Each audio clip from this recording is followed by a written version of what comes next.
Hey guys, it's been around 5 weeks since issue 2 came out, so I've been really looking forward to this issue. And like I said, it's been 5 weeks, so that's a pretty long time. I don't know if it was delayed or something like that, but it sort of sucked that I had to wait 5 weeks for this issue. But I think it was worth it. It's a pretty solid issue. Not too much happens. We get to see a little bit more of Silk and learn about her. And we see a character from past Spider-Man comics, and it's a lot about Black Cat this issue, as you can just tell from the front cover. Black Cat basically just wants revenge on Spider-Man for what Doc Ock did to her a while ago in Superior Spider-Man. And I don't know if you remember that issue, but it's a pretty good issue. Um, and then we see a bit more of Electro, and he accidentally set the building on fire.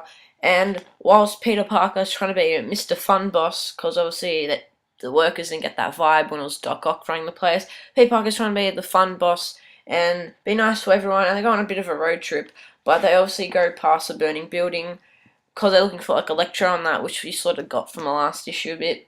And basically, Spider-Man goes into action, saves like I think like 2 people in the burning building, and also a fireman.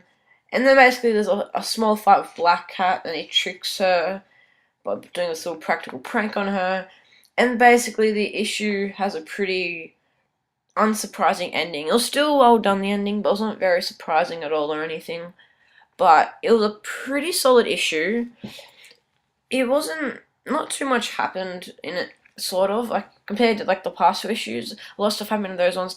This one, it sort of felt like it was in like, this whole issue was in the time range of like 30 minutes ish, but it didn't feel too long. Like when you're reading, it feels long, but as in retrospect, it's sort of like, it feels pretty quick what's happening. Because basically, the highlight of this was saving a couple of people from burning building for me. That's my highlight of the comic. And you only see Spider-Man for a couple of pages, and besides that, it's Peter Parker and Silk and Electro and Black Cat just talking to themselves and stuff like that. So I guess it could have been better, especially since we had to wait 5 weeks for it. So I do recommend this issue for any Spider-Man fans. Anyone who's reading the series, definitely get it.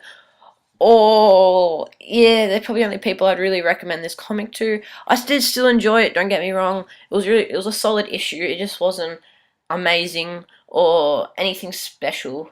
Like many other issues have been much better than this one.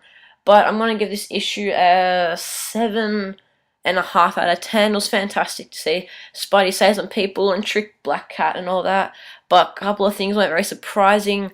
And this is more of an issue that's leading up to the future, so probably the next couple of issues, which I think are all going to be original Sin tie-in issues. So you can tell this comic was just trying to lead up to them, because bigger stuff's going to happen, and hopefully it's very interesting. But it's a solid issue, this one. Definitely recommend picking it up.